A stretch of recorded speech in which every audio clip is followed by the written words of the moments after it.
Abuso sexual, exploração, maus tratos, agressões, negligência em todo o país, a cada hora, 15 crianças são vítimas de algum tipo de violência. Mas esse número pode ser bem maior, porque nem todos os casos são denunciados. No Congresso Nacional, um projeto polêmico conhecido como Lei da Palmada e que não vai mais permitir qualquer tipo de castigo físico está parado há mais de um ano. O Fantástico entra nessa discussão agora e apresenta um retrato da violência e da omissão contra a criança no Brasil. Uma reportagem especial de Marcelo Canelas, Lorena Barbier e Wellington Balzec.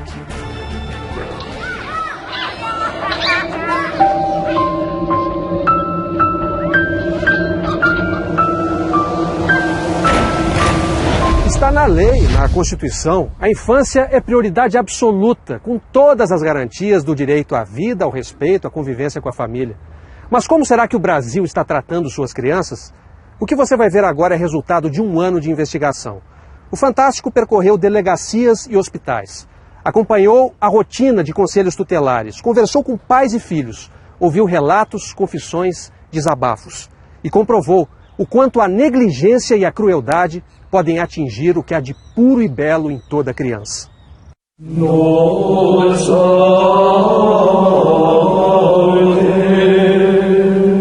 Esse quadro do Max Ernst, que apareceu em 1926, ele retrata a Virgem, da maneira como vista pelo pintor surrealista, castigando o menino Jesus na frente de 3 testemunhas. E o detalhe é que quando ela bate no menino, porque está o bumbum vermelho das palmadas, a auréola da criança cai. No momento em que você violenta uma criança, você destrói a pureza dela. A partir daí, a vida dela vai mudar para sempre. A psicóloga Ana Cristina de Mello conheceu Renato em 1992, quando ele tinha 10 anos. Aqui no Brasil é o caso mais grave que eu conheço. Eu fui vítima de violência na minha infância, né, por parte da minha mãe biológica, né, então ela me dava chute, ao ponto de eu cair no chão, ela me jogava na parede, ela batia minha cabeça na parede até sair sangue. Uma das mais agravantes que não sai da minha cabeça até hoje foi a minha mãe biológica ter pegado uma chave de fenda e esquentado no fogão, e ela pedindo para os meus irmãos me amarrar, e ela acabou pegando essa chave de fenda e encostou nos meus lábios. Renato sofreu dezenas de lesões no rosto e teve de passar por 42 cirurgias de recomposição da face. As lesões, devido à cicatrização, causaram um retardamento no crescimento da maxila, e isso deu uma defasagem, uma discrepância óssea importante assim, no rosto dele. Existem casos até menos graves que o Renato, em que a criança morreu, ela não resistiu. Por causa das agressões, Renato perdeu órgãos internos, como o baço, e chegou a ficar em coma. Quando completou 9 anos, quis contar tudo ao pai, que nada fez. A mãe, então, o castigou com uma violência ainda maior. Ela veio e acabou cortando a minha língua, né, no meio, com a tesoura. A mãe respondeu a 2 processos criminais. No primeiro, quando Renato tinha 8 anos, ela foi absolvida por falta de provas. Ele era a prova viva de tudo, né? Mas como ele não conseguiu falar, porque os profissionais o entrevistaram na frente da mãe, então ficou meio incongruente, né? Aí as também marcas... a incapacidade do Estado em lidar com uma situação totalmente, totalmente. As agressões só terminaram quando a madrinha de Renato denunciou a mãe dele à polícia. Aí, a partir da denúncia dela, o que aconteceu? Minha mãe biológica acabou sendo processada e ela foi presa. Ela pegou 5 anos, né? A mãe de Renato foi posta em liberdade depois de cumprir 1 ano de prisão. Santa Casa de Misericórdia do Rio de Janeiro. Se você sofre de alguém que você tanto ama e que você espera que te acolha, você vai ter medo que sempre alguém vai poder fazer isso com você no futuro. Então isso sofre, isso cria marcas sérias, marcas importantes, tanto na questão emocional, quanto cerebral, quanto física daquela criança. O doutor Fábio Barbirato e seu assistente vão ouvir um paciente de 9 anos no setor de psiquiatria infantil. Ele teria sido abusado pelo próprio pai. eu gostaria de falar bem na cara dele que tudo que ele tá fazendo comigo vai acontecer com ele no inferno. Ele trancou a porta, ele me pegou, me jogou no chão, arranhou minhas calças e quando eu vi, tava saindo sangue. Ele amarrou alguma coisa na minha boca. Foi como se fosse um filme de ação. Vocês sabem? Quando o cara amarra aquilo na boca do outro, pra ele não falar. Meu pai fez a mesma coisa comigo, pra eu não gritar. E isso é uma dor muito forte pra mim, também é uma vergonha. Meu pai, ele me maltrata muito. Ele me bate, puxa a minha orelha, já me tirou sangue, já torceu meu braço. Quando ele me belisca, eu grito, sim. Só que eu não sei porque não chamou a polícia. Ele faz isso assim do nada, ele tem prazer de me maltratar, ele é um covarde. Porque se ele maltrata o próprio filho, que sou eu, pode maltratar qualquer um. Tenho 9 anos agora. Eu fiquei por 4 anos apanhando do meu próprio pai. O que se diria para uma criança que apanha do pai? Eu diria que ela deve falar a verdade. A minha mãe diz que quem fala a verdade sempre é feliz. A mãe deu queixa à polícia. O Ministério Público denunciou o pai, que está sendo investigado e só pode visitar o filho sob supervisão da Justiça. Infelizmente, isso acontece da classe E à classe A. Não há distinção. Apenas há uma forma de minimizar os problemas ou esconder os problemas. Mas é importante que todos saibam que isso existe e a prevenção, nesse caso, é a denúncia. Diz que direitos humanos, um dia eu posso te ajudar? Se meu padrasto me abusou. Você tem quantos anos? 10. 10? A partir do momento que uma pessoa lá na ponta liga 100, é acionada essa equipe aqui que absorve essa informação, faz um tratamento e encaminha imediatamente para os parceiros na ponta. Um uso de droga, um abuso aqui de prostituição infantil, um negócio sério aqui. A denúncia ela será investigada. O recebimento da denúncia não dá garantias de que ela seja resolvida na ponta. Muitas vezes não há uma estrutura por parte dos conselhos tutelares, das promotorias de justiça, das delegacias especializadas para dar um efetivo acompanhamento a essas denúncias. O Conselho Tutelar deveria ser o principal mecanismo de fiscalização das leis de proteção à criança. Seus integrantes são eleitos pela própria comunidade. As prefeituras e, no caso de Brasília, o governo do Distrito Federal tem obrigação legal de manter os conselhos tutelares funcionando. Samambaia, Distrito Federal. Um prédio novo, tem 2 anos de construção. Qual o problema dele? O problema são rachaduras por toda a estrutura do prédio, sim. Na toda a base do prédio, nas janelas. Durante essa semana, nós não tivemos atendimento ao público devido às chuvas e o vento que destelharam o nosso prédio aqui. Nós perdemos por volta de 100 processos, ou perdemos totalmente, ou estão parcialmente perdidos. Estão aqui debaixo desses sacos para proteger de mais chuvas. Essa é a nossa situação. Denúncias que vieram do próprio Disque 100 estão nessas condições. Bom, não pode ter nada mais simbólico do que o Estatuto da Criança e do Adolescente desse jeito aqui, né? Olha aqui. Totalmente danificado. Na verdade, isso é o descaso. Isso representa o descaso dos governos para com os conselhos tutelares no país inteiro. A situação é essa, de descaso total. Cidade estrutural, também no Distrito Federal. Com muita luta a gente conseguiu esse espaço aqui, que é um espaço central, bem localizado, de fácil acesso para a comunidade. Agora um pouco improvisado, né? Ainda improvisado. Ainda está lápis aqui. Isso. Essa estrutura você acha que atende como deveria ser? Infelizmente, se a gente olha para nossas salas, elas não têm o fechamento adequado. Então, todo mundo ouve tudo. Aqui está acontecendo uma denúncia, ouvindo uma pessoa, nós estamos ouvindo tudo aqui. Estamos ouvindo tudo, está tendo uma mediação de conflito de uma família. Não, eu já falei. Me diz. Não, você vai ficar comigo. Então, em caso de abuso sexual, a gente tem que preservar ao máximo a família e a identidade da criança. E como é que vocês fazem para manter o sigilo aqui? Nessas situações, a gente vem aqui na nossa recepção e a gente aumenta o volume da TV ao máximo. Então a gente aumenta o áudio para que as pessoas não possam ouvir o que está sendo falado nas outras salas. Isso é complicado. Em Jaboatão dos Guararapes, Pernambuco, A avó biológica de 2 meninos denuncia o tio de criação das crianças no conselho tutelar. Mas a senhora tem certeza que essas crianças foram? Os meninos foram para minha casa ontem. Eu vi a lapada. Eles estão com marca? Estão com marca, são 2.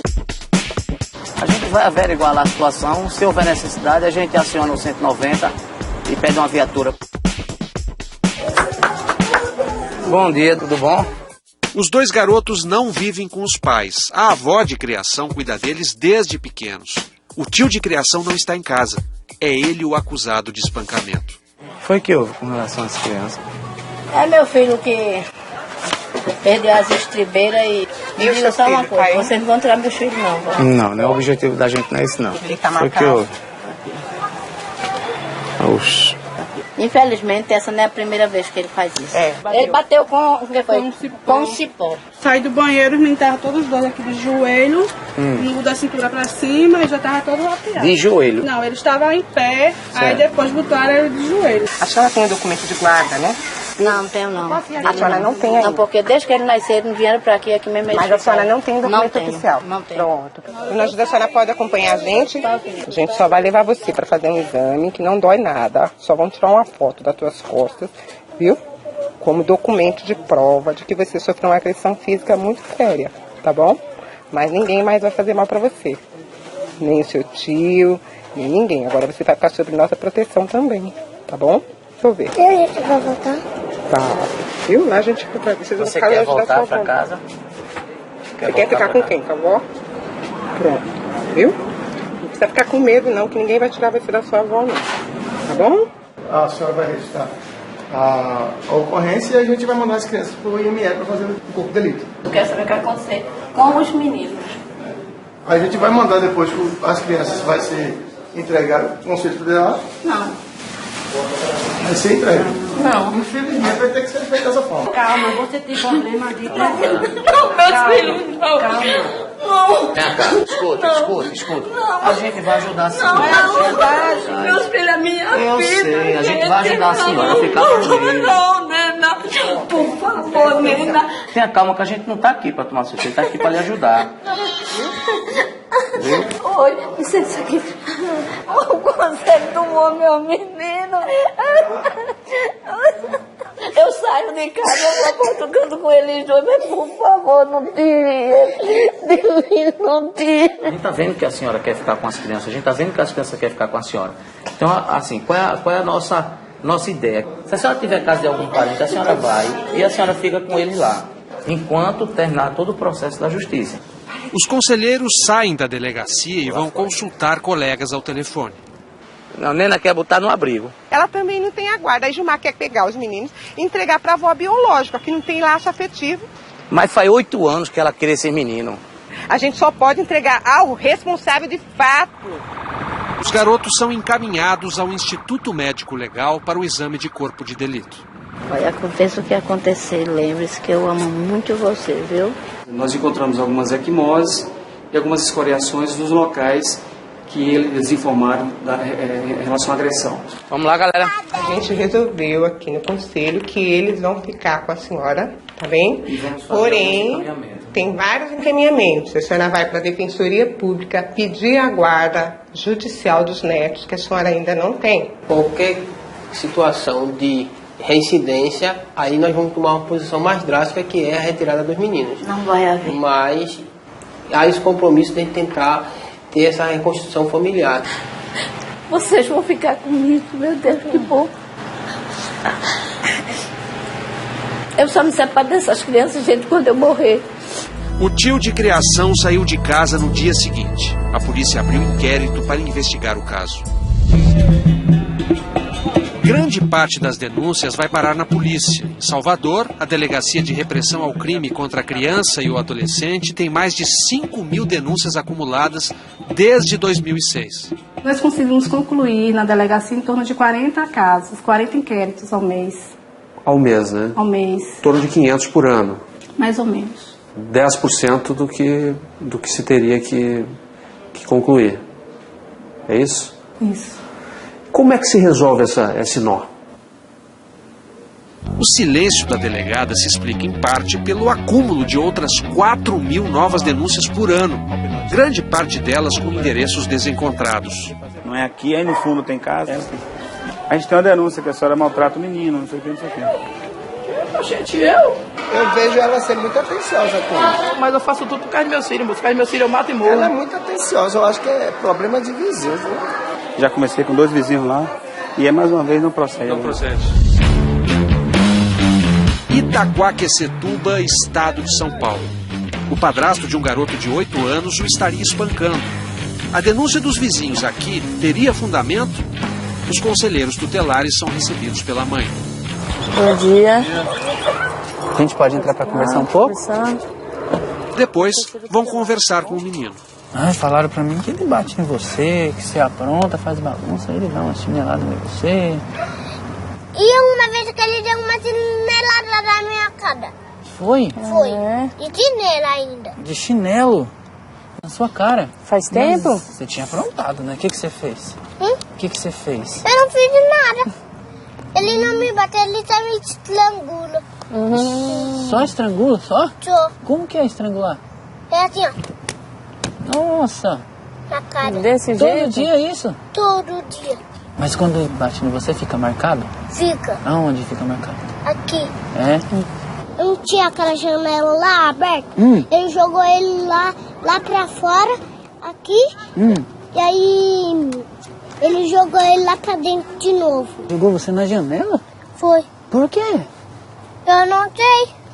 As crianças confirmaram de maneira bem enfática, não foi? E que não é só uma questão de correção, né? Como se diria, né? Que é agressão mesmo. Quando vocês forem embora, a criança vai ficar com a mãe. Que garantias vocês têm de que ele não vai ser espancado de novo? Como monitorar isso? Você vai ter uma conversa com ela? O que vocês fazem? Sim. Converso com ela e com ele também, né? Notificando ele também. O padrasto, enfim, chega do trabalho. Sim, uma denúncia anônima de questão de agressão das crianças. Rapaz, jamais a gente vai fazer isso aí, meu. Eu peguei essas crianças pequenininhas, eu jamais vou machucar essas crianças. Ele não me bate, meu pai. Mas todo mundo fala que ele bate em você. Mas é porque ela tá falando mentira. Mas você também falou que é verdade. As crianças têm um depoimento de que sim e de que não ao mesmo tempo. Você chega a dar um pega nas crianças aí e às vezes passar um pouquinho da conta? Seja sincero. Não, já. Isso aí eu não vou... O que aconteceu? E eu peguei, dei sim, dei uns tapinhas nele sim. E o senhor já usa algum objeto para bater, assim? Cinta, chinelo? Não. Eu apanhei muito de cinta, de chinelo e coisa que eu tenho trauma disso aí não. O senhor apanhou quando era criança? Apanhei muito. Então nós vamos acompanhar o caso de vocês. Amanhã lá no conselho às 8 horas. Tudo bem? A família passou a ser monitorada e as crianças encaminhadas para acompanhamento psicológico. Não é regra que todo mundo que sofreu violência na infância, na sua adolescência, vá também ser violento. Mas a violência, ela é um modelo que se aprende. Neste outro caso, a denúncia é da escola. Uma adolescente com uma queimadura na mão teria sido agredida pelo pai com um ferro de passar roupa. A família não quis ser filmada. Simplesmente os filhos não obedecem os pais por causa dessa merda do conselho tutelar. Deixa eu falar uma coisa pra senhora. É um direito seu não querer atender a gente, não querer falar com a gente. Não. Agora chamar a gente de merda, não. Não, tô falando assim. A senhora acabou de dizer. Não era pra ter acontecido o que aconteceu, não era pra queimar a mão dela, era pra dar um susto apenas nela. Que susto? A senhora era tá pra falando... dar um susto nela. A senhora Deixa eu dizendo falar o quê? Sabe por quê? Isso é violação de direito, senhora. Ah, direito do quê? Fala pra mim, minha filha cresce, vira uma ladrona, ela vai, pega a senhora, me dá dinheiro aí, não tem, dá um tiro na cabeça da senhora e mata a senhora. Aí o que vai acontecer? Sua família vai lá, justiça. Eu não aceito. O que a gente quer que vocês entendam é que existem formas e formas de correção. Não é com agressão física claro que a gente não vai fazer isso, porque não era pra acontecer isso. Só que eu não me arrependo. O conselheiro adverte a adolescente. Você não respeitou seu pai, você não respeitou sua mãe. Você sabe que furto? O que acontece com a pessoa que rouba? Responde pra mim. Seu pai perdeu a paciência, sua mãe perdeu a paciência, por conta de você fazer coisas que você não podia fazer. Olha pro seu pai. Olha pra ele. Você já pediu desculpa pra ele disso aí? Bom, nós ouvimos a vizinhança inteira, né, porque ela falou muito alto, né? E tá claro um caso de conflito familiar sério ali, né? A gente entendeu ali um caso com o desespero de um pai, né, que criou 7 filhos, ele acabou perdendo o controle e passando da conta, né. Ela levou uma bronca, a gente viu. Levou uma bronca porque o adolescente ele perde o direito quando ele comete algo errado, né. Quando ele não respeita o pai, quando ele não respeita a mãe dentro da residência dele, como é que ele vai ser educado se o pai não conseguir que a criança entenda isso, né? Não é o que diz a lei. Nada justifica uma agressão violenta. O Estatuto da Criança e do Adolescente diz que o respeito inclui o direito à inviolabilidade física. O projeto de lei número 7672 de 2010 é conhecido como a Lei da Palmada. Desde maio do ano passado, está parado na Comissão de Constituição e Justiça da Câmara dos Deputados. Dessa comissão sai para o Senado e lá o projeto vai ser debatido novamente até que esteja apto para a sanção presidencial. O que não pode a partir da sua aprovação? Os pais não poderão cometer nenhum tipo de violência física contra a criança. Nenhuma palmadinha? Nenhuma palmadinha. A punição prevista é advertência e orientação aos pais pelo Conselho Tutelar. A senhora já ouviu falar na lei da palmada? Aquela que não pode mais bater em criança, não é isso? Bater não educa filho.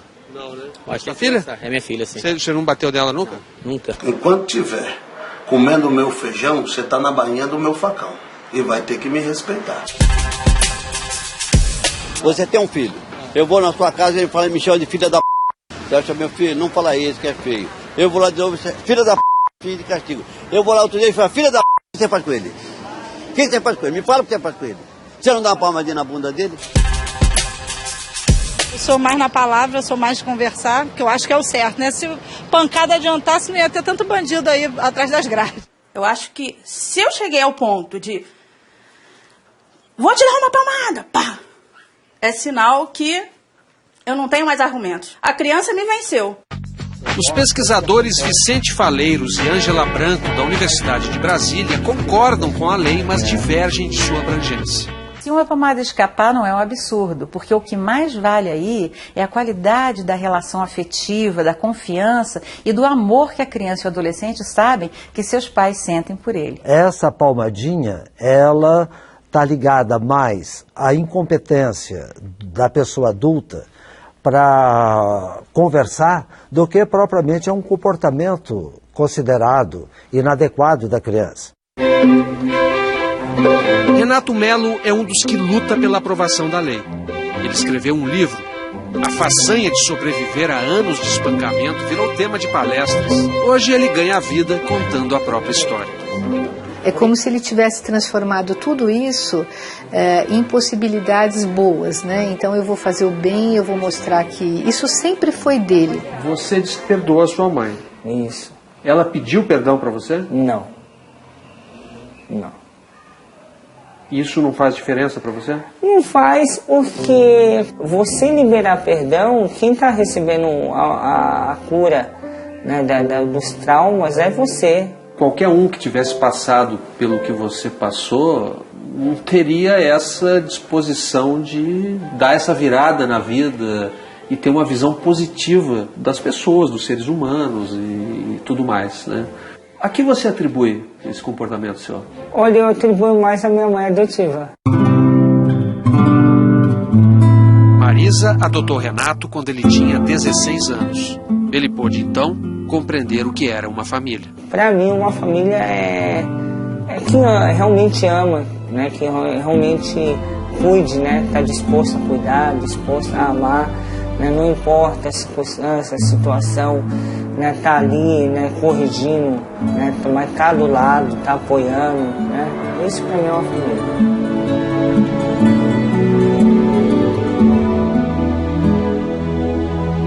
Depois de criar 3 filhos, esta mãe do Rio de Janeiro também decidiu adotar um menino que passou pelo trauma da violência. Era um menino muito desconfiado devido à passagem anterior da vida dele, que ele confiou em várias pessoas e várias pessoas o traíram. Eu decorei a casa para a chegada de um filho novo. Eu fiz uma festa com tudo que ele gostava. Brigadeiro, pão de queijo, muito refrigerante, sorvete, bolas enfeitadas pela casa toda, cartazes, aqui mora um novo príncipe. Diversas vezes disse, essa casa é sua, você mora aqui.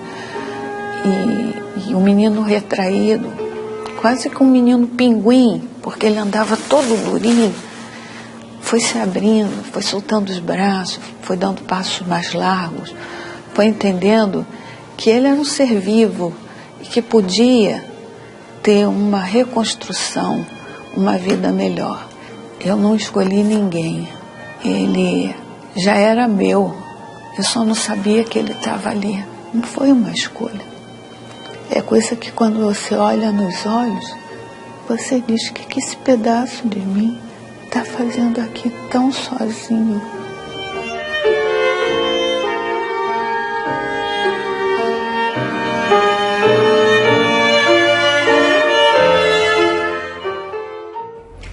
Que exemplo essa mãe, hein? E Renato, você ganhou mais um admirador agora, hein? A partir de agora, o site do Fantástico abre um espaço para discutir esse triste retrato que a reportagem acabou de mostrar.